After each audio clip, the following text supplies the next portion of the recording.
The Last Epoch launch situation is crazy and completely expected. In this video, we are going to explore the fear surrounding Last Epoch's launch right before it actually happened, and many of these fears were indeed warranted, my fellow travelers. Then, we are going to explore the fiasco that was Last Epoch's launch date, a date which will live in infamy for a few days, then disappear into the recesses of our collective memories. Or, if we caved and played offline mode as was available, maybe it was never even a solid memory in our minds to begin with. Finally, we will decipher what Last Epoch's disastrously predictable launch will mean for the future of the lovely folks over at 11th Hour Games, namely Judd Kobler, and how EHG might set itself apart from other titles launching in the future.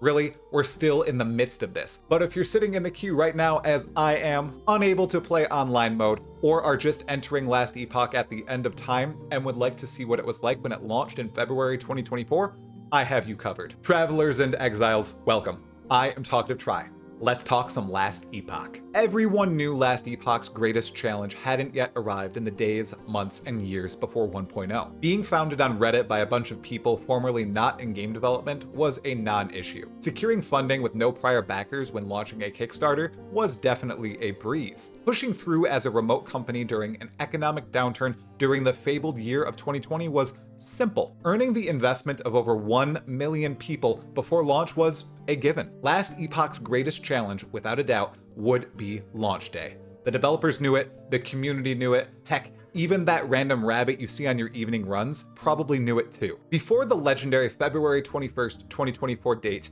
the Last Epoch community expressed plenty of concerns with this on the forums, on other channels, in YouTube videos, and some people even received direct answers from the developers. In fact, the day before launch, in a Reddit thread on the Last Epoch subreddit, we received an answer about launch day stability from the CEO of 11th Hour Games and game director of Last Epoch himself, Judd Kobler. Yeah, he's the man on the thumbnail. Judd, or MoxJet200 on Reddit, said the following. We've scale tested for months with third parties, consultants, the help of infra providers, and our own back-end team.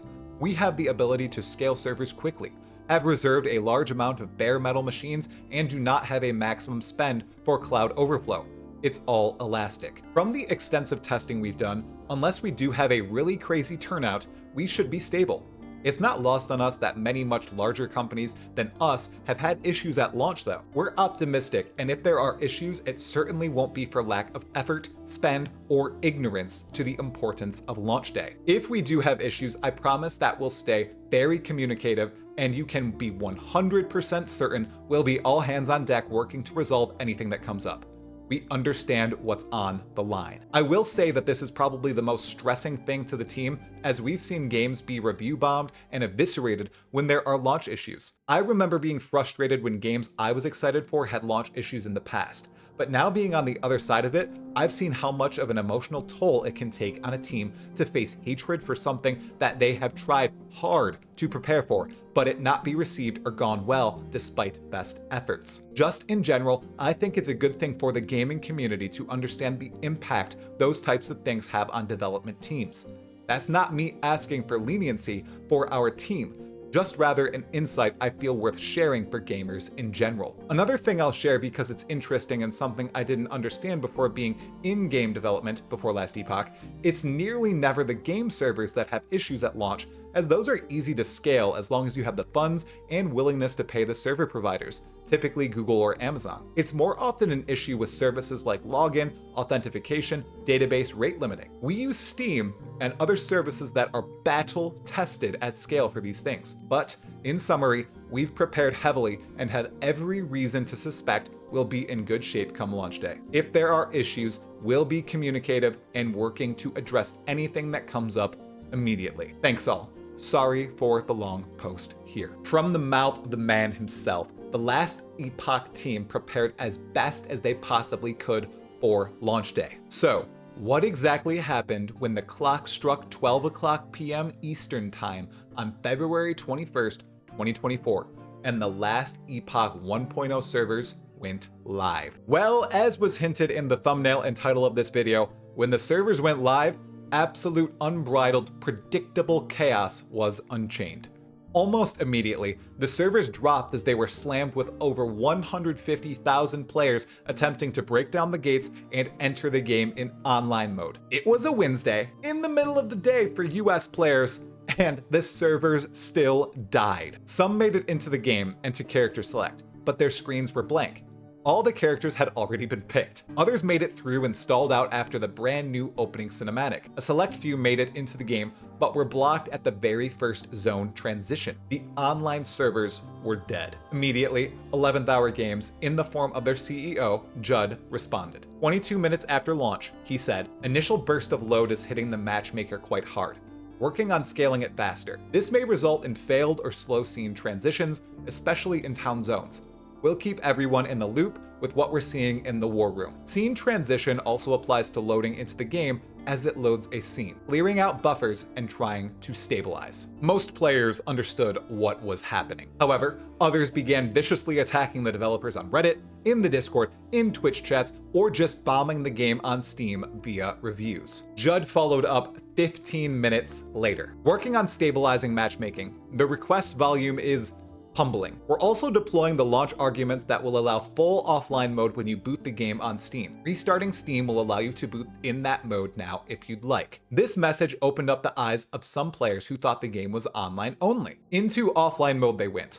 Those players in the offline mode from the beginning people began enjoying themselves, while the masses continued to ram their heads against the dead server gates. Oh, and keep mad posting on Reddit and beyond. 8 minutes later, Judd created an update thread so people could easily track what was going on. He said, "We'll be keeping a stream of communication on Discord so you guys know the status." 1 minute later, he updated it for the first time with some greater context. 150K concurrent users, and the initial burst of volume has our matchmaking services experiencing some issues that we're quickly working to rectify. We're in the war room with our backend team and service providers turning all the dials and knobs as quickly as we can. Throughout the day, the updates continued as the issues would not go away. Some players were making it into towns and areas beyond. Others, like me, tried for hours and hours and could not even load into the game. 7 hours into the launch, Judd sent out this personal note. "Hey everyone, wanting to give another update here. We are seeing server connections improve from where they were earlier, but they're still spotty. We're hard at work on improving the online experience and eliminating the errors that are still cropping up, like LE61. I just want to say that I sincerely apologize for anyone who was really looking forward to playing online today without issues. We sincerely thought we were overprepared and today would go differently. But it's always something that you don't expect. We will continue to improve stability tonight and throughout the week to ensure that you guys are able to play without the frustration. For those wanting to avoid the online issues for now, the full offline mode is available when launching the game. We'll have a post-mortem to explain what happened, and I know the community team is getting ready to announce a thank you item for everyone's patience and for helping to keep the positivity high. We are a studio that wants to always respect your time, and again, I want to apologize for the issues. We're very happy to see that so many of you are excited to play and will continue to push hard to make your support of the game and studio worth it. Appreciate you all." They were going through hell, but they were battling it head on and not shying away. I mean, come on, they even decided to hand out an autumnal wrap cosmetic as an apology. How kind. Regardless, negative reviews started to hit Steam, citing the poor launch. About 8 hours into the launch, Judd sent out yet another update. LE61 spiking, but we'll be able to bring it down more quickly. Backend team is making improvements that will improve stabilization tonight and for the next big online CCU wave. Soon after, waves of people were able to hop in around 9 hours after the launch, including me. However, loading from one area to the next took between 10 and 40 seconds, if you weren't kicked from the game. And if you were kicked, a queue of tens of thousands of players would be waiting for you. The fixes were working, but the problems were still ongoing, and spreading in some cases. At 11:22 p.m. Eastern Time, about 11 hours after launch, Judd sent out his final note of the night. Stable, but often transition times are much longer than expected. We're going to let the backend folks off for the evening as they push some heavy hours today to get things where they are and deserve some rest before tomorrow. We'll all be back to making further improvements, especially around these transition hangs tomorrow. Again, thank you all for your patience today and bearing with us through our first launch. If the servers do crash, we have alerts set to wake us up to address it.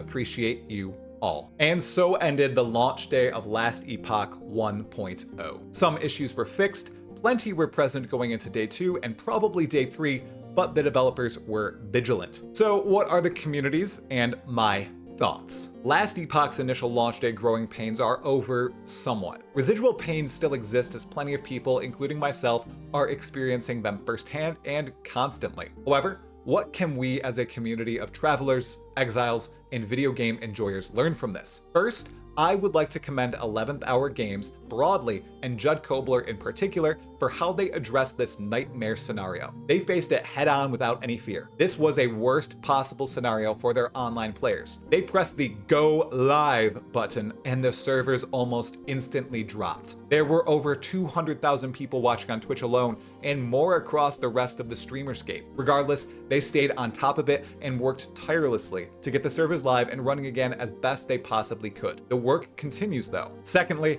I need to call out some people who were ridiculously furious about this launch and give some of them an actual break. People attacking the developers and saying they didn't care, didn't try, or didn't think of this happening are silly. These developers started from nothing and made a game that had 150,000 plus people banging on its doors on launch day. They cared tremendously about each and every player. As outlined by Judd, they thought they were very well prepared. Obviously, the load was too heavy. The errors were too much, and they stumbled and broke. They prepared as well as they thought they needed to, and they were wrong. Crap happens. Additionally, they definitely knew this could happen. That's why they launched on a Wednesday, so they could have a full workforce available. Plus, they also scoped out a full offline mode that was functional since second 1 for people to hop on and try while the server situation was sorted. That's something no live service rival like Diablo 4 or Path of Exile has today. With all that being said, the anger from some consumers is understandable. Those writing furiously on Reddit or bombing the game due to server issues do have a right to be upset. They purchased a game, were told it would be playable online on February 21st, 2024, and it really wasn't. They feel lied to. And as long as their anger isn't vitriolic or violent toward people, I get it. I would never do it myself, but I understand their fury. Third, we need to all come together and understand something fascinating. 11th Hour Games just launched their first game as a studio with a vastly smaller fraction of the time, resources, and manpower available to other modern day studios. And while the launch was incredibly rocky, they did the right things to prepare for it. They responded quickly and constantly. They had backup scenarios prepared. They had an offline mode available to play from the very beginning. And they acknowledged the outrage and issues head on. They didn't back away from it at all. As the dude who started it all said, appreciate you all. They learned from this. The future will likely be better, or at least I hope so. I need to hop in and play my Acid Flask Falconer ASAP. If you enjoyed that story about Last Epoch, I might have another one you'll equally want to hear. The tale of how 11th Hour Games came to be.